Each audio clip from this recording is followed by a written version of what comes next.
Online पद्धतीने share मार्केटमध्ये invest करा आणि मग तुम्हाला मोठा फायदा होईल असं आमिष दाखवून पुण्यातील मगरपट्टा सिटीमध्ये राहणाऱ्या एका 88 वर्षीय ज्येष्ठ नागरिकाला जवळपास 22,03,22,000चा गंडा घालण्यात आलेला आहे। आतापर्यंतचा खरं तर शेअर मार्केट फसवणुकीचा हा सर्वात मोठा आकडा आतापर्यंतचा मानला जातोय। नेमकं काय घडलं आणि कशा पद्धतीने याच्याकडून ही अमाउंट काढण्यात आली हे सगळं आपण या व्हिडिओच्या माध्यमातून पाहणार आहोत। यामधले जे तक्रारदार आहेत तर ते मूळचे गुरुग्राम म्हणजे हरियाणाचे रहिवासी आहेत, मात्र ते मागच्या काही दिवसांपासून पुण्यातील हडपसर भागामध्ये राहतात।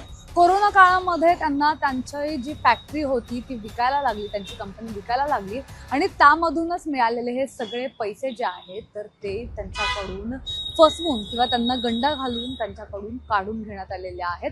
आणि या संपूर्ण प्रकरणासंदर्भात आता सायबर पोलीस स्टेशनमध्ये गुन्हा दाखल करण्यात आलेला आहे। वरिष्ठ पोलीस निरीक्षक जे आहेत सगळे तर ते याबाबतचा तपास करतात। आतापर्यंत जो तपास झालाय किंवा आतापर्यंतची जी माहिती मिळालेली आहे तर त्या माहितीप्रमाणे जवळपास या संपूर्ण याच्यामध्ये 26 वेगवेगळे मोबाईल जे आहेत ते याच्यामध्ये वापरले गेलेले आहेत आणि जवळपास आतापर्यंत यांनी या मागच्या ज्या 3 महिन्यांचा कालावधी होता तर या 3 महिन्यांच्या कालावधीमध्ये जवळपास 150हून अधिक बँक अकाउंटचा सुद्धा याच्यामध्ये वापर करण्यात आलेला आहे। यामध्ये जे 150 अकाउंट वापरण्यात आलेली आहेत बँकची तर ही म्यूल अकाउंट्स आहेत, म्हणजे भाड्याने वापरली जातात ही खाती, अशा प्रकारची खाती आहेत आणि ही कोलकाता, बंगळुरू आणि अशा वेगवेगळ्या शहरांमधली अकाउंट्स असल्याचं सुद्धा समोर आलेलं आहे।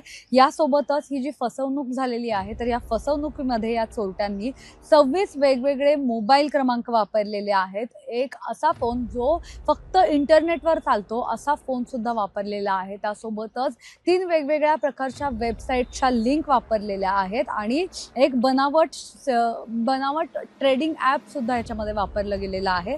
आणि याबाबत जे तक्रारदार आहेत तर त्यांनी म्हणजे जे 88 वर्षीय व्यक्ती आहेत, ज्येष्ठ व्यक्ती आहेत तर त्यांनी याबाबत सहज बोलताना आपल्या मुलाला याबाबतची माहिती दिली की मी एका याच्यावर अकाउंटवर ट्रेडिंग करतोय, ऑनलाईन पद्धतीने शेअर मार्केटमध्ये मी इन्व्हेस्ट करतोय।